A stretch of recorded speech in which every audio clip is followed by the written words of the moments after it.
Assalamualaikum warahmatullahi wabarakatuh. My name is Afiq bin Nor Asmawie as a moderator for today's forum. Assalamualaikum warahmatullahi wabarakatuh. My name is Ad'din Munin bin Jasmani. I am panelist 1 as financial consultant. Assalamualaikum warahmatullahi ta'ala wabarakatuh. I'm Humaira binti Noor rizan. I'm panelist 2 as a doctor. Hi, Assalamualaikum warahmatullahi wabarakatuh. My name is Dalila binti Noor rizan. I am panelist number 3 as a student. Hi, Assalamualaikum. My name is Noor Athirah. I'm finalist number 4 as a bank officer. Assalamualaikum and good evening, ladies and gentlemen. It is my pleasure to welcome you guys and formally open this forum on Google Meet. My name is Afiq bin Nor Asmawie as a moderator for today's forum. Financial. Financial is important for us to live in this era. Everything will cost money. If we fail to manage our financial, it will bring a big problems in our lives. There are many issues related due to failure in manage financial, such as PT and debt repayments, credit card misuse, and others. So, for today's forum, we will discuss about financial management, the modern ways. I would like to introduce to you guys about our panel. The first one, this is Mr. Ad'din as a financial consultant. The next one, we have Ms. Humaira as a doctor.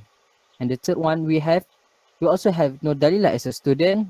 And our last panel is Athirah as a bank officer. Before we go to our forums, I would like to inform that we have 2 rounds. In each round, the question will be addressed to all panels. Without further ado, let's get started. To our first panel, Mr. Ad'din, what is the basic and the safest ways for society to manage financial? Okay, thank you to moderator and greetings to all other panels. Now, I'm going to start our forum with my opinion as financial consultant at Hijrah Berhad for 5 years.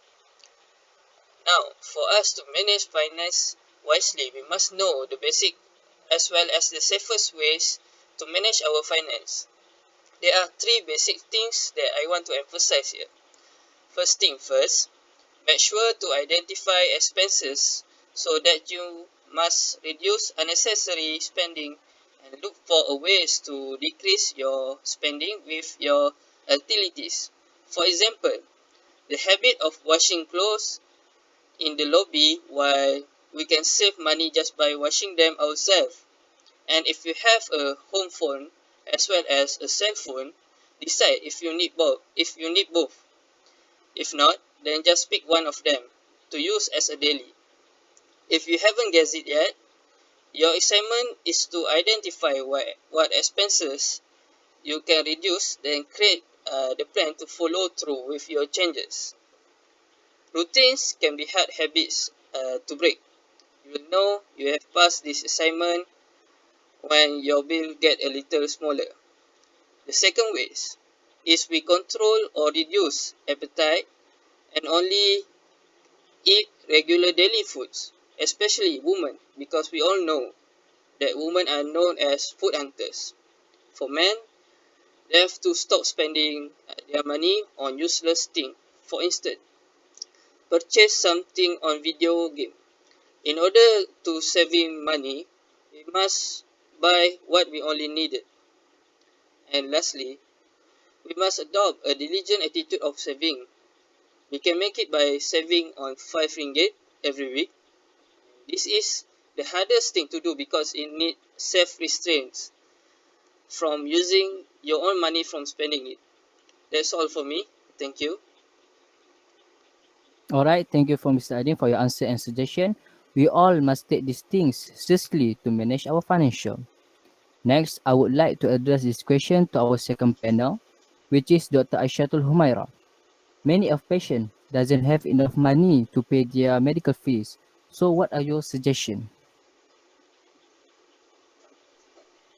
Okay, thank you for the question. So, as a doctor, I will suggest the best ways to help them.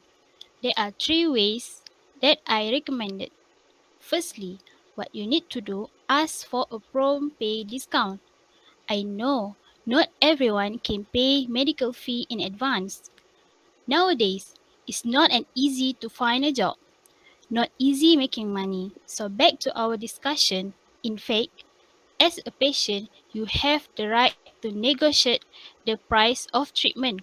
But before that, please, please let them know that you've got some difficulty paying the bills. Then the hospital will help you by giving a discount or make payment in installments. What's more you can do, you can apply medical help by getting welfare assistance from the government of Malaysia. It's called financial assistance. Just search on Google www.malaysia.gov.my or type getting welfare assistance. Click on the top search.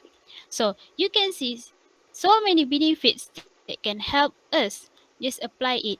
I'm pretty sure as soon as possible they will help you. Meanwhile, you also can buy medical cards.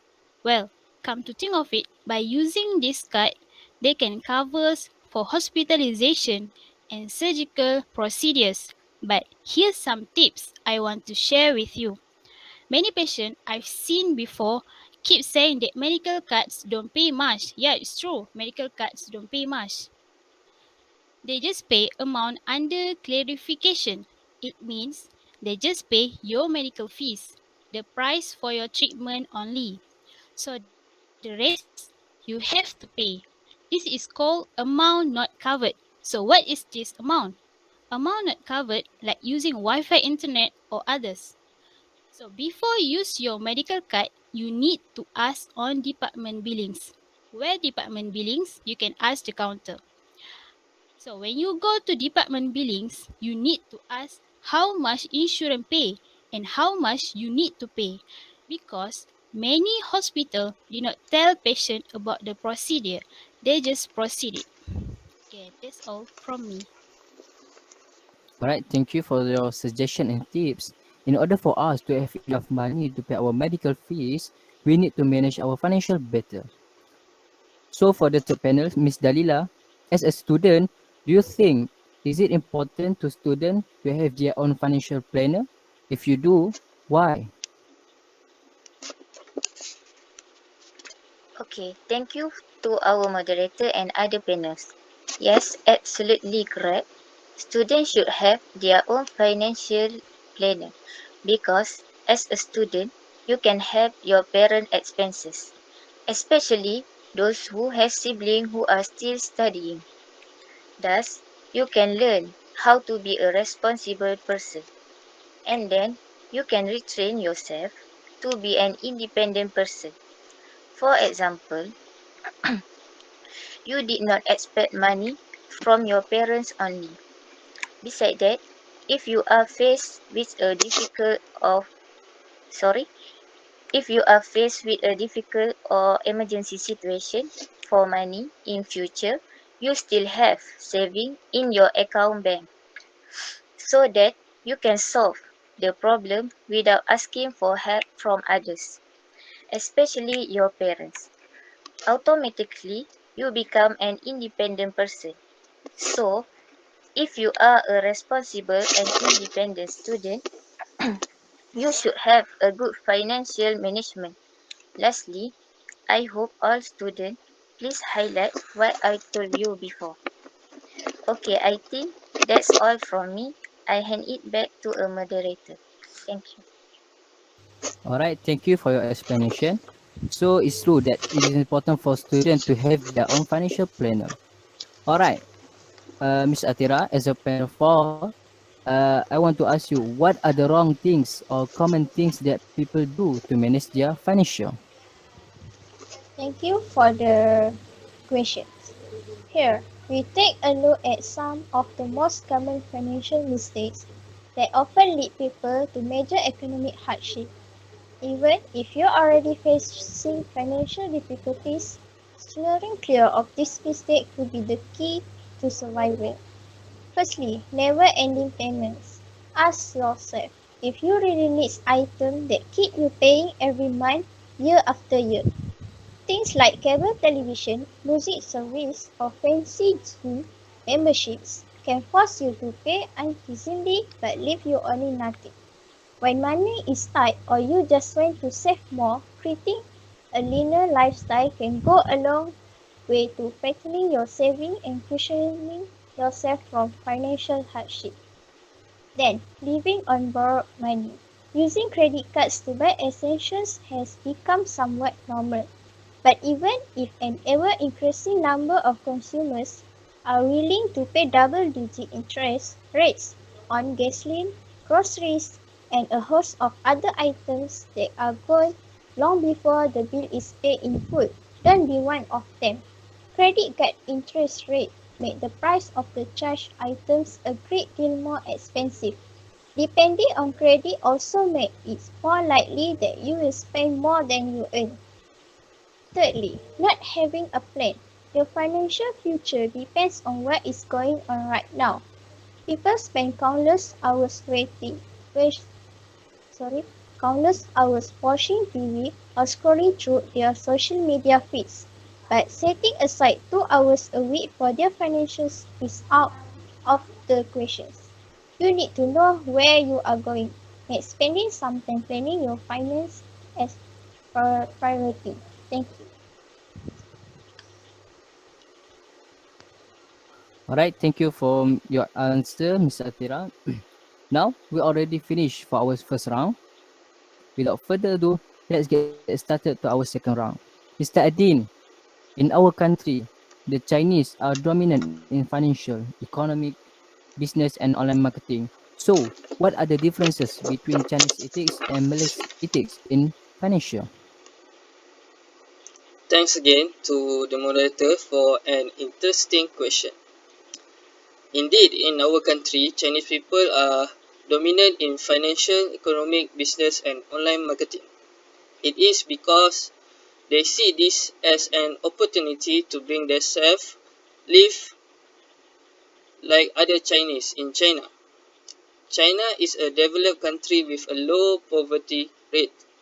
I once read, I once read, sorry, a research by Dr. Muhammad, a doctor degree magna cum laude from Institut d'Etudes Politiques de Paris, shows that Chinese corporate equity ownership increased during the NEP from 23% 1970 to 44% 2006.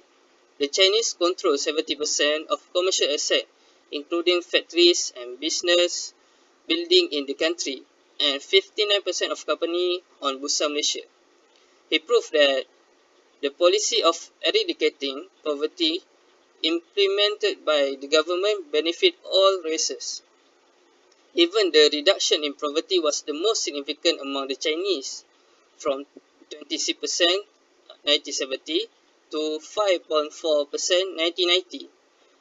China's poverty rate today is 0.3% compared to India 1.8% and Indonesia 2%.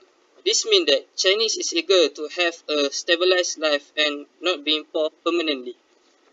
Another economist, Prof. Dr. Barjoya Bardai, said the economic gap between the Bumiputra and non-Bumiputra occurred as a result of the country's economic policy, MOD, which only prioritized rapid development without focusing on the impact of distribution to society in a fair and equitable manner. Bajoya said that Malays are not focusing on buying real estate than the Chinese, who like to collect more than 70% of real estate property in the city-owned community. The Bumiputra economy is also lagging behind other races because economic literacy is still lacking among Bumiputra, while the distribution and supply of resources sector still depend on middlemen and the Chinese monopoly of private higher education sector. I think that's all from me. Thank you. All right, Mr. Adin, thank you for your fruitful explanation. All right, Dr. Aishatul, I would like to ask you, due to pandemic COVID-19, the statistic has shows the increases of the roses of suicide cases in our country. and the highly reason behind it is caused by the financial issue. So, what are your advices for people that have the same issues for these problems? Alright. Thanks and glad you asked me that question. Recently, I kept seeing on the newspaper suicide case had been increased. You know why? These people become suicide because they feel that they reached the end of the road or there is no purpose to live. But I don't want you to link with the life session. The first thing is, it's never the end on the road.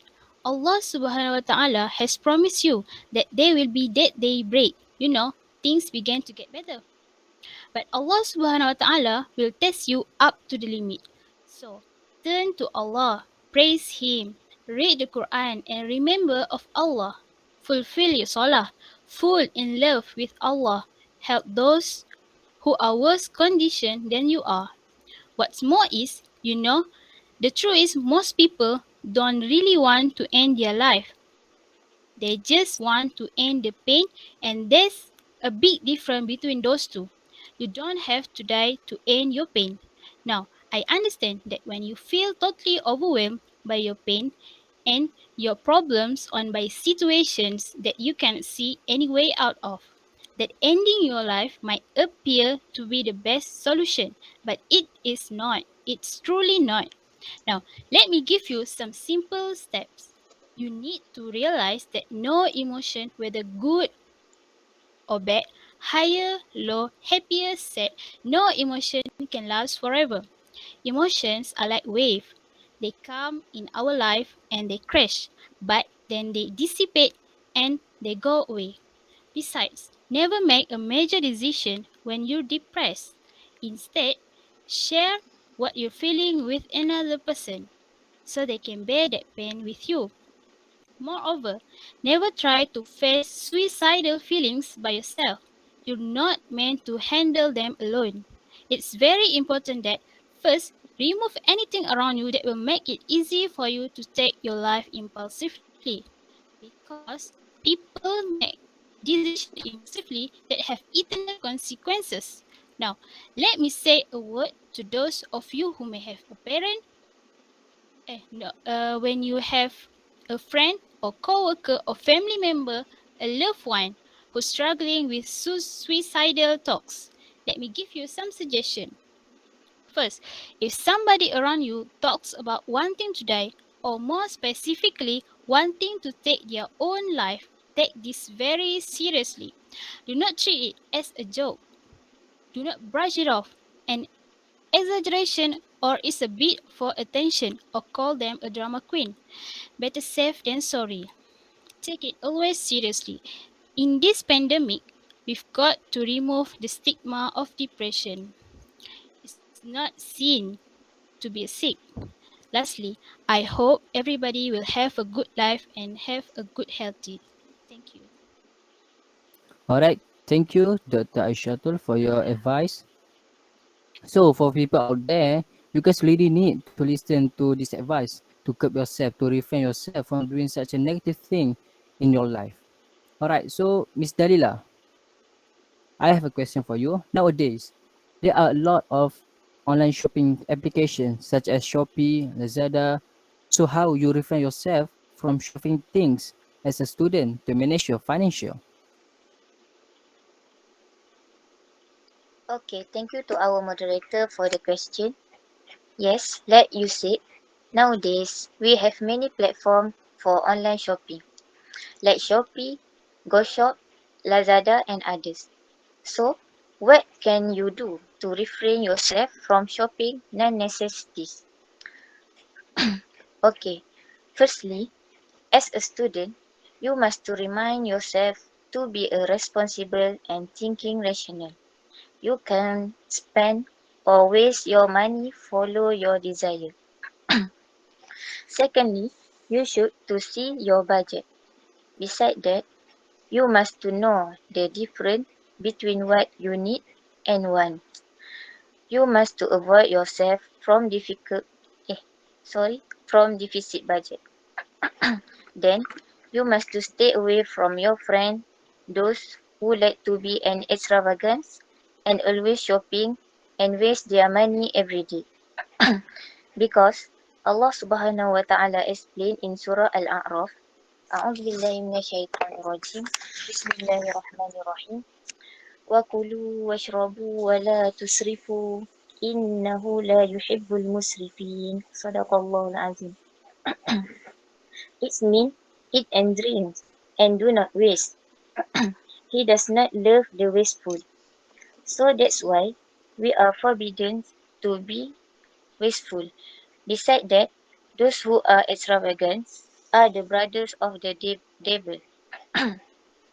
He also said in Surah Al-Isra, أعوذ بالله من الشيطان الرجيم بسم الله الرحمن الرحيم ولا تبذروا تبذيرا إن المبذرين كانوا إخوان الشياطين.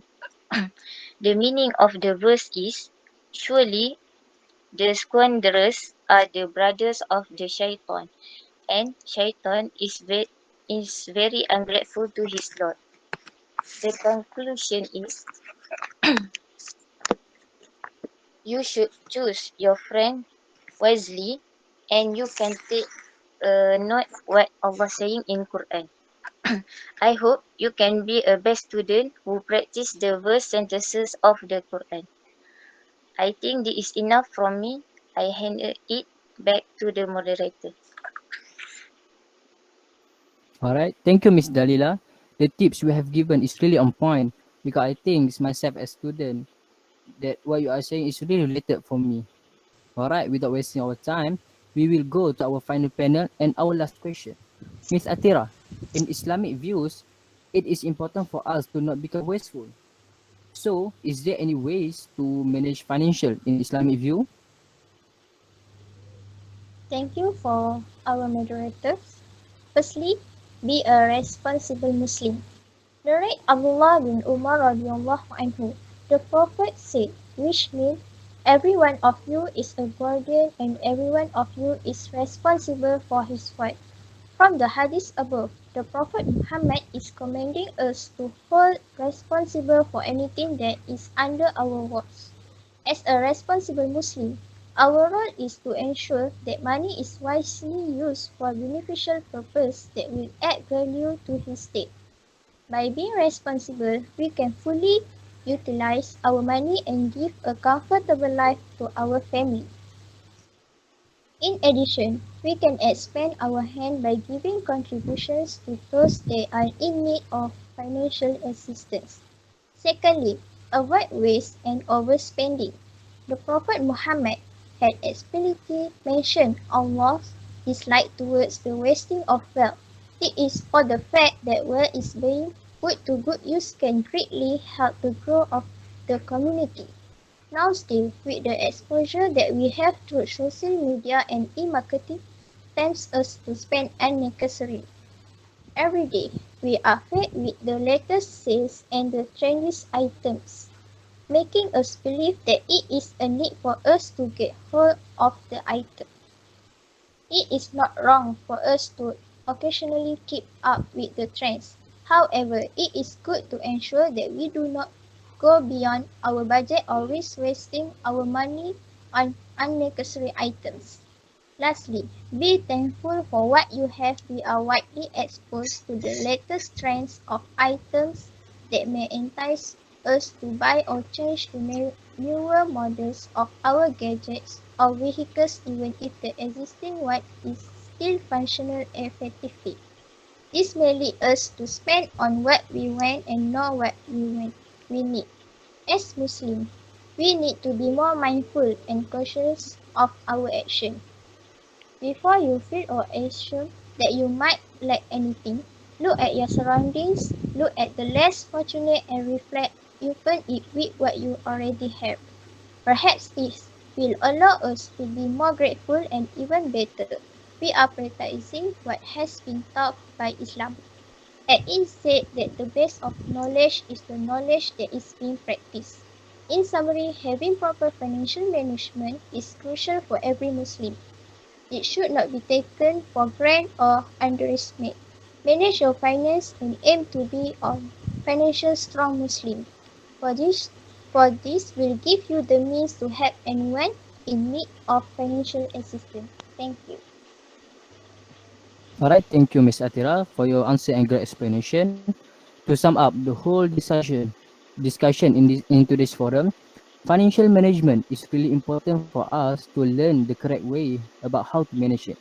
If we not learn, we will end up doing the same things over and over again for years and have depression issues that can cause to the death and other negative things. The society must take this seriously to have healthy financial, either they are a student, teacher, children, or a politicians. Ladies and gentlemen, finally, we come to the end part for our forums.